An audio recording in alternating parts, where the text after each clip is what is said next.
श्री शिवाय नमस्तुभ्यम, हर हर महादेव। कैसे हैं दोस्तों आप सब? यह बताने के लिए हमेशा की तरह कमेंट बॉक्स में हर हर महादेव जरूर से लिखिएगा। महादेव की कृपा आप पर और आपके परिवार पर सदा सर्वदा बनी रहे, ऐसी ही कामना के साथ वीडियो को कर लेते हैं शुरू।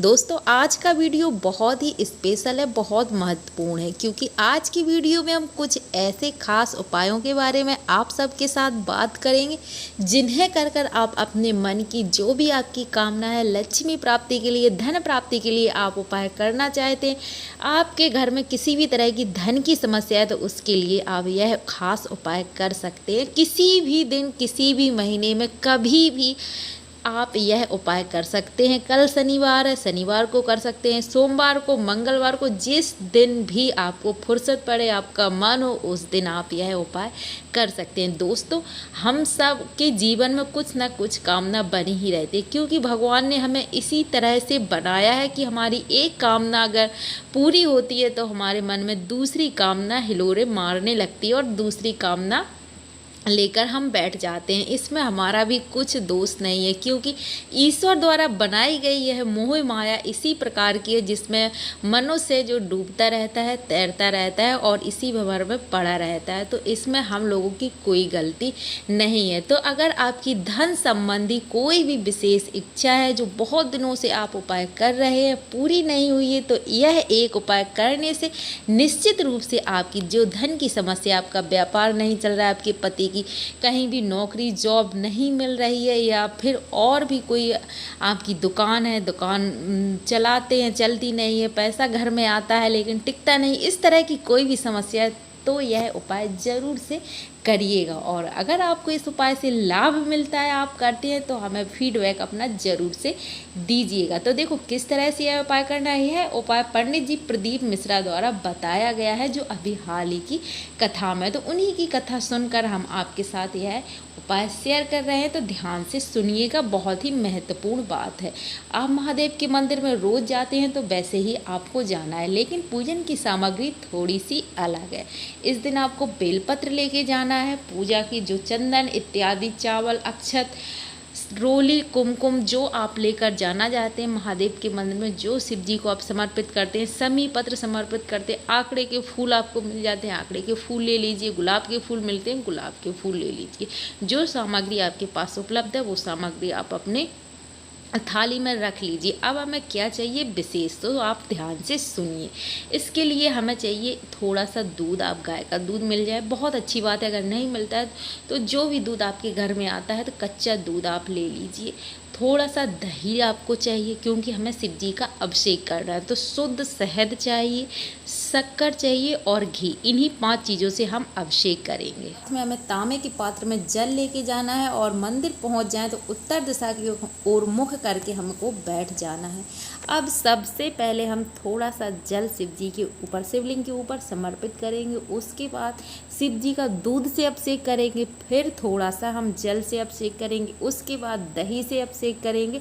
ध्यान से सुनिएगा। इसके बाद शहद चढ़ाएंगे, फिर से शुद्ध जल, फिर शक्कर चढ़ाएंगे, फिर से शुद्ध जल, लास्ट में आखिरी में आपको घृत जो घी है, घी शिव जी को समर्पित करना है। उसके बाद जल समर्पित करना है और जिस उंगली से आपने घी शिव जी को समर्पित किया है, चढ़ाया है, वही उंगली आपको माता रानी का जो हस्त कमल है शिव जी के चारों ओर, आप सभी को पता होगा, तो वहाँ आपको ये जो घी वाली उंगली है, अपने मन की कामना बोलते हुए, यह जो घी आपकी उंगली में लगा है, वह उंगली आपको चारों तरफ घुमा देनी है अपनी मन की कामना बोलते हुए। बस इसी तरह आपको, ये बहुत ही सिंपल सा उपाय है लेकिन बहुत ही अचूक है, बहुत ही कारगर है। अपनी मन की कामना बोलते हुए आपको उंगली घुमा देनी है। अब आपको क्या करना, आप जो चंदन लेके गए हैं, चंदन से शिव जी को त्रिकुंड लगाएंगे, अक्षत चढ़ाएंगे, बेलपत्र चढ़ाएंगे, पुष्प चढ़ाएंगे और घी का दिया लेके गए हैं, धूप बत्ती लेके गए हैं, बाबा की आरती करेंगे। श्री शिवाय नमस्तुभ्यम का मंत्र थोड़ी देर बैठ के आपको ऑन पे जाप करना है। इसके बाद वापस आपको अपने घर आ जाना है। इस तरह से अगर आप उपाय ये करते हैं, निश्चित रूप से आपके घर में धन की जो समस्या है वो समाप्त होगी, क्योंकि जो घृत है उसको लक्ष्मी का स्वरूप माना जाता है, घर की बरकत माना जाता है। तो गुरु जी बताते अपनी कथा में कि हमें अपनी रसोई घर घर में कभी भी घी को समाप्त नहीं होने देना है। जो आपके घी का डिब्बा है, बर्तन है जिसमें आप रोज़ाना घी रखते हैं, तो उस डिब्बे को भले आपका ख़त्म हो चुका है, आपको धुलना है तो एक कटोरी में आप घी रख दीजिए, धुल के वापस उसी डिब्बे में रख दीजिए। लेकिन आपका जो घी का डिब्बा है वो कभी खाली नहीं होना चाहिए, भले उसमें 1 चम्मच घी हो। तो जो घी है वो आयु वृद्धि कराने वाला है, आयु का प्रतीक है, बल का प्रतीक है, साथ ही सुख सौभाग्य और ऐश्वर्य का प्रतीक है, लक्ष्मी माता का प्रतीक है। तो अगर आप घी से यह उपाय करते हैं तो आपकी मनोकामना निश्चित रूप से पूर्ण होती है। अब देख लेते हैं दूसरा उपाय किस तरह से हमें करना है। ये उपाय है रोग मुक्ति के लिए।